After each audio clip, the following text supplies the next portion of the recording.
After the Third and Fourth Coalition Wars, Napoleon had decisively defeated all three of his main rivals on the continent, and he was now undoubtedly the master of Europe. After the Battle of Friedland, his enemies sued for peace, and they all met on a raft on a river for negotiations. They had been fighting for the past 4 years, but now Napoleon and Alexander surprisingly got along like a house on fire. They laughed together, they chatted long into the night, they kissed. The two had a lot of mutual respect, and Napoleon even told his wife that if Alexander were a woman, I would make him my mistress. Kind of a weird thing to say to your wife, Napoleon. In the end, they came to an amicable agreement. Russia would lose barely any land, and in return, they'd join France against the UK and invade Sweden. Win-win. On the other hand, Frederick William III was sidelined, and Prussia lost an enormous amount of territory to French client states. Only the UK remained as the last major threat to Napoleon, and they continued to be a big thorn in his side, constantly funding his enemies and using their powerful navy to wreak havoc on French trade and overseas colonies. But what could Napoleon do? The British were safe across the Channel. Well, he said, if I can't fight you with guns, I'll fight you with money. Earlier in 1806, Napoleon had announced the Continental System, a total shutoff of the UK from continental trade. No one in Europe was to trade with Britain, and Napoleon hoped that by hitting their economy, he could force them to negotiate. The British economy did take a hit, and they responded in their typical fashion, by going to Copenhagen and blowing a bunch of stuff up. But in general, the British managed to stay afloat by simply increasing their trade with other parts of the world. Many neutral countries found themselves stuck between a rock and a hard place, as the two European superpowers demanded they cease trade with the enemy. Hey America, you better not trade with the French, or else I'll come burn down the White House. What? This is gonna wreck my economy. I need to start saving money. How the heck am I gonna start saving money? Making peace with the Russians, a continental blockade, and blowing up Copenhagen. Sick of being blown up for doing almost nothing, and under significant pressure from Napoleon, the Danish officially sided with France. But Napoleon's blockade had the biggest effect on continental Europe, who were now cut off from a major trading partner, one that controlled the seas and held a rich, growing empire. And a lot of countries didn't fully comply. Portugal, a traditional British ally, refused to take part. No problem. Napoleon sent an army and invaded. But it wasn't just Portugal. Many of Napoleon's allies were also suspect. Your Majesty, it seems that Spain isn't properly enforcing your blockade. Spain? Why not? Well, it appears they've been trying to find a way out of being your ally since they lost their fleet at Trafalgar. What is with these people? It's almost like everyone's only pretending to be my ally because they know otherwise I'd beat them up. Do I even have any real friends? Are you my friend, Pierre? Say yes or I'll slap you. Napoleon had come to mistrust his ally to the south, and in particular, Napoleon thought the Spanish royal family were an incompetent mess. Alright, Carlos, you've got to get it together. How can I trust you when all you do is go hunting? Meanwhile, you let this ambitious nobody who dislikes me run the country, and you seem to be the only person in the universe who doesn't realize he's boinking your wife. And what's worse, who the heck are you? I'm the king's son. I just overthrew my dad. So, actually, now I'm the king. You people are the biggest cluster of shameless, narcissistic idiots and all around just the worst people I've ever met. Here, have a Kid's Choice Award. French forces, many having conveniently already entered Spain to invade Portugal, occupied Spanish forts, and Napoleon invited the Spanish royals to France to help mediate their differences. Alright, we're here with the royal family of Spain. So, Fernando, you've been accused of plotting against your father and vying for the Spanish throne. What do you have to say for yourself? Well, Napoleon, I just think great. Well, I've got the test results right here. Fernando, in the case of the Spanish throne, you are not the king. And Carlos, you are also not the king. I'm the king! Actually, Napoleon made his brother the king, but for all intents and purposes, Spain was now his puppet. He expected the Spanish people to be over the moon at the removal of their unpopular royal family. Imagine his surprise when it turned out that people don't really like to be subjugated by a foreign power, least of all one who had previously attacked the Catholic Church. And so the people of Spain revolted. Brutal fighting broke out as bands of armed Spaniards ambushed French troops across the kingdom, and vicious atrocities were committed on both sides. In addition to fighting the regular Spanish and Portuguese forces, the French had to contend with tens of thousands of guerrilla fighters throughout the Spanish countryside. The British even took the opportunity to land an army led by the future Duke of Wellington. And now, British forces were defeating French ones on land. Napoleon briefly went to Spain in person, and he did drive back the Allied armies, but before long, his attention was needed elsewhere. The whole thing became a nightmare for the emperor. He excelled at traditional warfare, but this was something more akin to Napoleon's Vietnam. The whole conflict would keep hundreds of thousands of French soldiers and resources bogged down for years. Napoleon was never able to break the will of the Spanish people, and this problem weakened his position in Europe.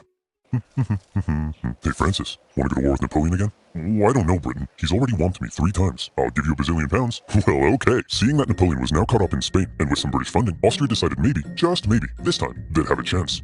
So did they?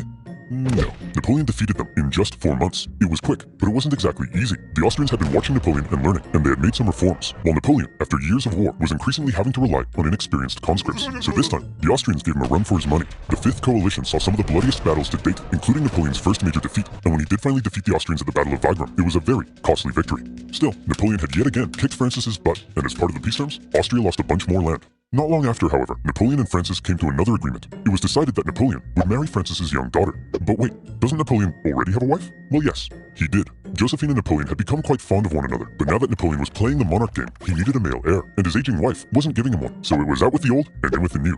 At least he didn't behead anyone. For Austria, they felt that if Napoleon was going to keep on winning, they may as well be on his side. So through the marriage, Napoleon got an alliance with Austria and a beautiful baby potato. Between the failing blockade against Britain, the ongoing war in Spain, and now his recent struggles in Austria, cracks in Napoleon's invincibility were beginning to show. But still, look at this map. So blue, so beautiful. Even Sweden, after being pulverized by Russia, overthrew their king, and after an interesting chain of events, ended up putting one of Napoleon's own marshals in charge. Marshal Bernadotte took the name Karl Johan and became Crown Prince of Sweden, after agreeing to join Napoleon's continental system. For now, Sweden was Team France. Napoleon was on top of the world. He had won an endless string of victories. All he had to do now was sit back and not make any major miscalculations that could completely turn the tide of war. So let's see what comes next. France's alliance with Russia was a terrifying prospect. Together, the two could have been unstoppable, but unfortunately, the alliance didn't last. The Russians felt they weren't getting a fair deal. Napoleon's Duchy of Warsaw right on their doorstep was a bit of an insult, and then their economy began to tank because of Napoleon's British blockade, and eventually, they began to open up trade. Your Majesty, it seems Alexander is no longer abiding by the continental system and has begun trading with the British. Alexander? But he kissed me. He kissed you? You wouldn't get it, Pierre. No one would ever kiss you. The security of Napoleon's empire depended on removing the British threat, and he wasn't happy with Russia's backdoor shenanigans. And so in 1812, Napoleon decided to go to war. He gathered together the most massive army Europe had ever seen, made up of troops from every corner of his empire, and he prepared to invade. Okay, it looks like Napoleon's coming for us. Generals, I need ideas. We could stand and fight. No, that's stupid. You're stupid. We could run away. You're a star. You'll remember Napoleon's tactics relied on astonishing speed to outmaneuver his enemy and force a quick, decisive battle. Well, I've got two words for you. Scorched earth. If his opponent retreated while scorching the earth, his men couldn't live off the land. And if his men couldn't live off the land, he needed his supply trains. And if he needed his supply trains, he couldn't move quickly. And if he couldn't move quickly, he could not maneuver his enemy. And if he could not maneuver his enemy, I think you get the point. Napoleon launched his invasion and hoped for a quick battle, but all he could do was try to catch the retreating Russians while moving deeper and deeper into hostile territory. As he went, the horribly hot summer devastated his army. His men died of heat, exhaustion, and disease. Supplies began to run out, and his men began to starve. Many deserted, and still the Russians continued to retreat. Numerous times Napoleon considered turning back, but that little voice in his head kept on telling him, keep going, just a little further. And don't worry, you're definitely average height for the time. He nearly caught the Russians at Smolensk, but it was his birthday, so he had a party instead. When he finally reached Moscow, he predicted the Russians wouldn't be willing to give up such a historic and holy city without a fight. And he was right. The Russians finally turned to face him for the single deadliest day of the Napoleonic Wars, the Battle of Borodino. The Russians fought valiantly, and as he got older, Napoleon's battle tactics seemed to become a little less refined and a little more run straight at the enemy, try not to die. He launched a full frontal assault at the Russian defenses, and as a result, the death toll was colossal. The Russians eventually decided to retreat, leaving Moscow to fall into Napoleon's hands. Quick, the French are taking the city. Release all these prisoners immediately, and tell them to burn it to the ground. Well, Jimmy the arsonist, you are not going to believe your luck. Moscow went up in flames, and as Napoleon entered, it became very clear his army wouldn't be able to stay there very long. But he had just defeated the Russian army and taken their most beloved city. In his mind, he had won. So he sent Tsar Alexander in St. Petersburg a letter. Your Imperial Majesty, Napoleon requests your surrender. How shall I respond? You shan't, Dmitri. Ever? But, Your Majesty, it will be winter soon. The French forces are stuck 500 miles into Russian territory with dwindling supplies. If we don't say anything, well, then they'll all die. Oh! After waiting for a response for about a month, the first snow of winter began to fall, and Napoleon sensed the catastrophe that was about to unfold. He decided their only choice now was to get out. And that's when it happened. It got cold. Stupid cold. His glorious invasion had just become a race for survival. As the Russians realized the French were fleeing for their lives, they began to close in on their supply line. Men froze to death, their horses as well. There was starvation and disease. The injured and dying could only be left by the side of the road, as it was too slow to try to carry them. And all along the way, the dreaded Russian Cossacks stalked the bleeding French army, and every now and then swept in for a quick attack. Napoleon, fearing capture, kept a vial of poison around his neck. At one point, the Russian armies nearly trapped him against the Berezina River, but a little Napoleon cleverness gave him the old Geoffrey Duke, tricking them into thinking he was going south, and then escaping across rapidly built pontoon bridges to the north. When the Russians realized where he was and began to close in, the French burned the bridges before everyone could cross. Hundreds drowned, and thousands were captured. At this point, Napoleon got wind of plots against him forming in Paris, so he abandoned his men and went back to France. The remaining French stragglers made it across the border. It's been estimated over 600,000 men went into Russia. Less than 100,000 returned. Napoleon was now in a very precarious situation. His army had just been obliterated, and the other European leaders smelled blood. Here was an opportunity to take advantage of a weakened Napoleon, regain territory and influence, and liberate Europe from his dirty French paws. And so, they began to turn. Prussia soon broke their alliance and switched sides, while Austria declared neutrality. Even Sweden, led by one of Napoleon's old marshals, joined the Allies, partly due to Napoleon's earlier invasion of Swedish Pomerania. The War of the Sixth Coalition had begun.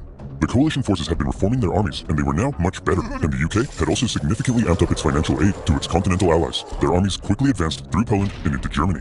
In Paris, Napoleon was understandably freaking out. He needed to put together a new army fast, and he called up over 100,000 new conscripts, mostly teenagers. He also put his factories into overdrive, and he was like, you, make more rifles. You, build new cannons. You, make more horses. I don't make horses. Then who makes horses? Horses make horses. Explain how. Well, when a daddy horse and a mommy horse love each other very much. Yes, go on. Well, then the daddy horse... I'm sorry, Napoleon. You're 43. I thought you'd know this stuff. Don't touch me. I'm gonna be sick. As it turned out, Napoleon's lack of horses would take the biggest toll on his army, since his tactics relied on speed, maneuverability, and destruction. When he took the fight to the Allies in 1813, he did defeat them and sent them running, but lacking cavalry, he was unable to effectively pursue and destroy. He needed horses. For the Allies, being defeated in battle by a man whose army was now full of inexperienced conscripts was concerning, so both sides were like, hold up, time out. The Allies were somewhat cornered, and had Napoleon kept going, it's possible he could have won, but instead he agreed to a brief truce with the Austrians mediating between the two sides. When Austria demanded Napoleon make major concessions, Napoleon told them to shove it. Having had their terms rejected, Austria felt now they were justified in saying, well, we tried, and they joined the coalition. Okay everyone, look at us. The boys are back together, but Napoleon is still dangerous, so we need a plan. Any ideas? Ooh, I know. No, forget it. That's stupid. Oh, no. I've got it! When he approaches, we run away. Genius. He's a genius. The plan was as follows. Wherever Napoleon advanced, whoever he advanced on would avoid battle, allowing the others to sweep in from the sides and attack the French marshals guarding his flanks. Essentially, the plan was, don't try to fight Napoleon. And this plan worked tremendously. The Allies scored a number of victories that saw Napoleon move back to the city of Leipzig, where he would make one last major stand as the Allied armies converged in on him from all sides. The stage was set for the biggest and bloodiest battle of the Napoleonic Wars, the Battle of Leipzig. Almost 500,000 troops from over a dozen nations stretched across the battlefield. The French found themselves fighting on all sides for 4 days against the Austrians, Prussians, Swedes, and Russians. It's no wonder this battle is also sometimes referred to as the Battle of the Nations. The French fought ferociously, but ultimately were no match for the coordinated efforts of the coalition. At one point, in the midst of battle, Saxon troops allied with the French had a team huddle and were like, hey guys, I'm pretty sure the French are losing. Let's switch sides. And so they did. When it became clear that Napoleon couldn't win, he ordered a retreat across the only bridge over the river. The Allies swarmed into the city, and desperate fighting raged in the streets. Okay, Corporal, after everyone has crossed the river, I need you to blow up the bridge. Okay? Not before everyone's crossed. After. You got that? Yes, Colonel. I'm not 5. I can comprehend time. Good. Wait. Did he say before or after? Well, fortune favors the bold. The bridge was blown early, and 30,000 French troops were stranded and captured. A disaster. And with that, the dominoes were beginning to come crashing down on Napoleon.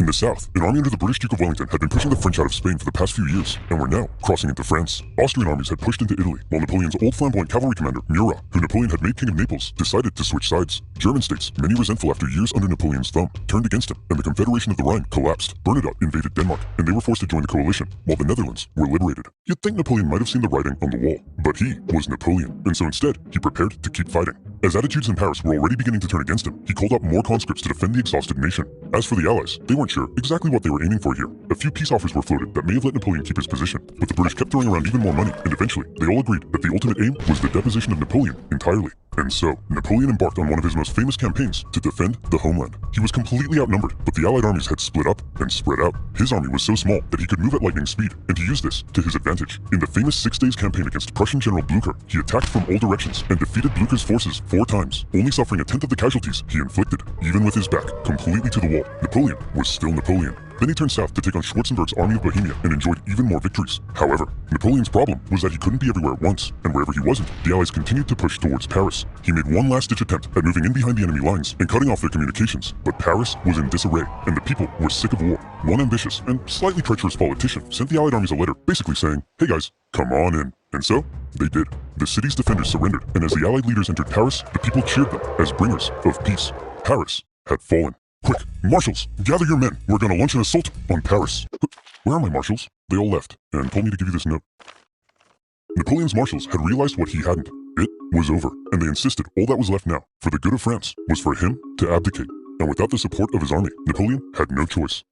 He hoped his son could take his place, but it was decided instead to restore the old Bourbon monarchy. Old King Louis XVI's brother would become the King of France. It was almost like the French Revolution had never even happened. But what will we do with Napoleon? We can't have a hyperactive 44-year-old menace running around reigniting revolutionary ideals and plotting his return. Well, why don't we send him, I don't know. There. The location chosen for Napoleon's exile was the small island of Elba, just off the coast of Italy. Napoleon was to rule over the island, and even got to keep the title Emperor of Elba. The Allies must have been in stitches when they came up with that. When he learned what his fate was to be, he drank the poison he had been keeping around his neck. But it had gone out of date, so instead of a quick and painless death, he got a painful stummy-wummy instead. Before he left France, he addressed his oldest and closest guard one last time, making an emotional speech that ended with him kissing their flag, and off he went to exile. The deal that was given to him was actually quite generous. His family were given titles, he was to receive a state pension from France, and he was able to receive many distinguished visitors, all eager to come and meet the famed emperor. And he ruled over Elba well, improving infrastructure and introducing many legal and social reforms aimed at improving life on the island. Hey Napoleon, just coming in to check on how it's all going. Holy smokes! But it wasn't all good. For one thing, he learned of the death of his first wife Josephine and was deeply saddened. He was forbidden from seeing his son and current wife, and in Austria, Emperor Francis had ordered a local count to seduce her so she would forget about Napoleon. Then, the new King Louis XVIII refused to give Napoleon his agreed pension. He was under constant threat of assassination, and there were even rumors that the Allies were thinking of relocating him somewhere even more remote. But the biggest problem was that Napoleon was once the master of Europe. He had lived a thrilling life of adventure, fame, and glory. Now, he found himself on a tiny island in the Mediterranean, and he was bored. Wouldn't it be nice if he could somehow return to France and reclaim his throne? Hey Napoleon, want to go back to France and reclaim your throne? I would, Pierre. But how? Well, I was thinking we could just take this boat. Will that work? Surprisingly, yes. Pierre, remember when I told you no one would ever kiss you? Yes, sire. Well, pucker up, boyo. Yay. When Napoleon left Elba, it wasn't really the daring escape you might think. He basically had kind of a leaving ceremony, hopped on a ship, and sailed back to France. He brought with him an army of about 1,000 men, and he began his journey to Paris. However, in Paris, there was now a new king, and at first, the people largely accepted him because the last few years of war under Napoleon had brought immense death and economic suffering. That's right, the king is back, baby. Divine right to rule. Don't worry, everyone. I know the economy is kaput, but I and my courtiers will withdraw into this palace, and we will definitely work as hard as we can to fix everything.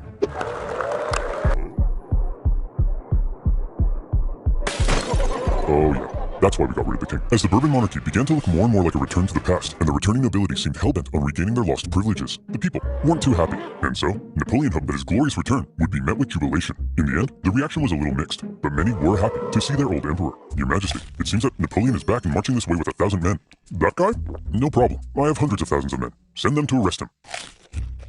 Your Majesty, it seems the thousands of men we sent to arrest Napoleon have all joined his side. Well, I'm off to Belgium. If you ever need a king again, be sure to let me know. As Napoleon continued his journey, the king had sent battalions of men to stop him, but they largely comprised of Napoleon's old soldiers, many unhappy with King Louis's military reforms. And so, when ordered to arrest him, they simply couldn't do it. In one famous incident, the troops began to cry out, "Long live the Emperor." When Napoleon reached Paris, with King Louis having fled, he entered unopposed to reclaim his throne. Napoleon was back from the dead. Okay everyone, now that we've finally gotten rid of that guy, let's try to make sure something like this can never happen again. What's that doing there? Hey fellow monarchs!